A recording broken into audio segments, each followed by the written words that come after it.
नमस्कार, आप देख रहे हैं जन नेटवर्क में अमित। बिहार के मुजफ्फरपुर जिले के बोचहां विधानसभा सीट पर उपचुनाव के नतीजे आ गए हैं।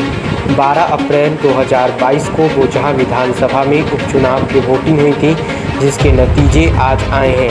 यहां अमर पासवान राष्ट्रीय जनता दल के अमर पासवान को 82,562 वोट, बीजेपी एनडीए उम्मीदवार बेबी कुमारी को 45,905 मत मिले, जबकि गीता कुमारी को 29,279 मत मिले। 36,653 मतों के बड़े अंतर से बोचहां विधानसभा चुनाव में अमर पासवान ने जीत हासिल की है। बोचहां विधानसभा के इतिहास में अमर पासवान की यह अब तक की सबसे बड़ी जीत है। बीजेपी एनडीए को वीआईपी ने झटका दिया। मुकेश सहनी का एक बड़ा वोट बैंक बीजेपी के हिस्से से मुकेश सहनी की तरफ शिफ्ट हो गया। मल्लाह वोटरों में गुस्सा दिखा तो भूमिहार समाज के लोगों ने एनडीए का साथ छोड़कर अमर पासवान और राजद का हाथ थामा। बिहार विधानसभा के उपचुनाव के नतीजे पर तेजस्वी यादव ने कहा कि यह शिक्षा, स्वास्थ्य, रोजगार और जैसे मुद्दों पर बोचहां की जनता ने वोट डाला है। वहीं छत्तीसगढ़ के खैरागढ़ विधानसभा में उपचुनाव के नतीजे और महाराष्ट्र के विधानसभा के उपचुनाव के नतीजे में कांग्रेस आगे चल रही है।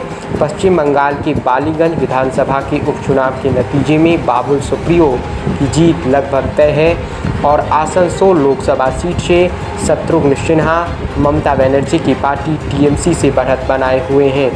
बोचहां विधानसभा के उपचुनाव में कांग्रेस उम्मीदवार तरुण चौधरी को नोटा से भी कम मत मिले, जबकि नोटा के 2,966 मत बोचहां में गिरे तो करीब 1,100 वोट तरुण चौधरी ने पाया। बिहार के बोचहां विधानसभा के उपचुनाव के नतीजे बिहार के मौजूदा राजनीतिक समीकरण पर क्या असर डालेंगे, ये देखना दिलचस्प होगा।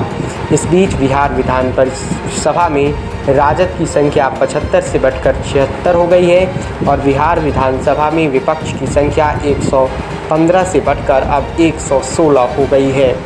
बिहार के मुख्यमंत्री नीतीश कुमार ने भी बोचहां में उपचुनाव के दौरान प्रचार किया था, लेकिन उनकी प्रचार अभियान भी बीजेपी को जीत नहीं दिला पाया।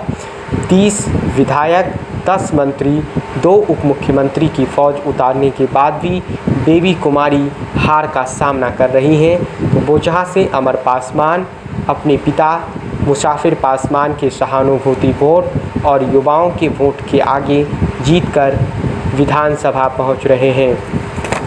विधानसभा चुनाव के नतीजे बिहार की राजनीति में किस तरह का असर डालता है, यह देखना दिलचस्प होगा। वहीं छत्तीसगढ़ के खैरागढ़ विधानसभा उपचुनाव के नतीजे से भूपेश बघेल की कुर्सी और मजबूत हो गई है और पार्टी 2023 में उन्हीं के नेतृत्व में विधानसभा चुनाव लड़ेगी और बंगाल में ममता बनर्जी का चुनावी जादू काम कर गया है। बहुत बहुत धन्यवाद।